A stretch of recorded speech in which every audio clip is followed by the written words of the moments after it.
önəmli xəbərləri qaçırtmamaq üçün kanalımıza abunə olun. Azərbaycanda əlilliyə görə pensiya, aylıq sosial müavinət və prezident təqaüdü alan şəxslərin sayı açıqlanıb. Dövlət Sosial Müdafiə Fondunun yaydığı məlumata əsasən 2026-cı ilin iyul ayında Azərbaycanda əlilliyə görə pensiya alanların sayı 243.100 nəfər təşkil edib. Bu rəqəm əlilliyə görə pensiya ödənişi alan vətəndaşların ümumi sayını göstərir. Bundan əlavə, həmin dövrdə əlilliyə görə aylıq sosial müavinət alan şəxslərin də sayı açıqlanıb. Məlumata görə 2026-cı ilin iyul ayında 221.500 nəfər əlilliyə görə aylıq müavinət alıb. Beləliklə, iyul ayının göstəricilərinə əsasən Azərbaycanda əlilliyə görə həm pensiya, həm də aylıq sosial müavinət alan yüz minlərlə vətəndaş olub. Dövlət Sosial Müdafiə Fondunun məlumatında daha bir mühüm rəqəm də yer alıb. Belə ki, 2026-cı ilin iyul ayında 91.800 nəfər prezident təqaüdü alıb. Yəni, açıqlanan statistikada 3 əsas göstərici diqqət çəkir. Birinci göstərici, əlilliyə görə pensiya alanların sayı 243.100 nəfərdir. İkinci göstərici, əlilliyə görə aylıq sosial müavinət alanların sayı 221.500 nəfərdir. Üçüncü göstərici isə prezident təqaüdü alan şəxslərin sayıdır. Bu göstərici 91.800 nəfər təşkil edir. Burada vacib bir məqamı da qeyd edək. Bu rəqəmlər müxtəlif ödəniş növləri üzrə təqdim olunan statistik göstəricilərdir. Ona görə də onları avtomatik olaraq ayrı-ayrı şəxslərin ümumi sayı kimi toplamaq düzgün olmaz. Çünki sosial ödənişlərin növləri və onların təyin olunma qaydaları fərqli ola bilər. Dövlət Sosial Müdafiə Fondu bu məlumatları 2026-cı ilin iyul ayı üzrə açıqlayıb. Əlilliyə görə pensiya və sosial müavinətlər sosial təminat sisteminin mühüm istiqamətlərindən biridir. Bu ödənişlər müxtəlif kateqoriyalara aid vətəndaşların sosial müdafiəsinin təmin olunmasına yönəlir.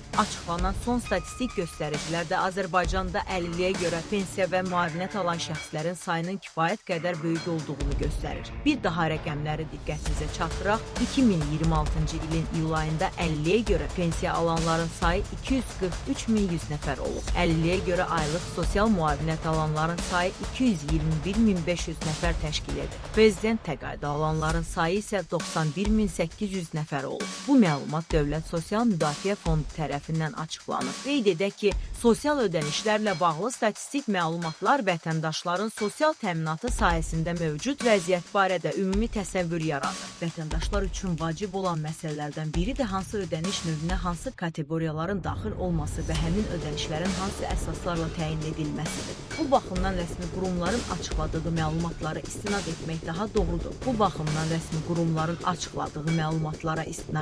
daha doğrudur. Hazırda açıqlanan məlumat yalnız 2026-cı ilin iyul ayındakı vəziyyəti əks etdirir. Növbəti aylarda göstəricilər dəyişə bilər və Dövlət Sosial Müdafiə Fondu tərəfindən yeni statistik məlumatlar təqdim oluna bilər. Beləliklə, iyul ayı üzrə Azərbaycanda əlilliyə görə 243.100 nəfərin pensiya, 221.500 nəfərin aylıq sosial müavinət, 91.800 nəfərin isə prezident təqaüdü aldığı açıqlanıb. Mövzu ilə bağlı yeni rəsmi məlumatlar açıqlanarsa, onları da sizə çatdıracağıq. Xəbəri faydalı hesab etdinizsə, videonu bəyənməyi və kanalımıza abunə olmağı unutmayın. Yeni xəbərlər, sosial ödənişlər, pensiyalar, müavinətlər və Azərbaycanda baş verən son hadisələr barədə məlumatları izləmək üçün kanalımızı izləməyə davam edin.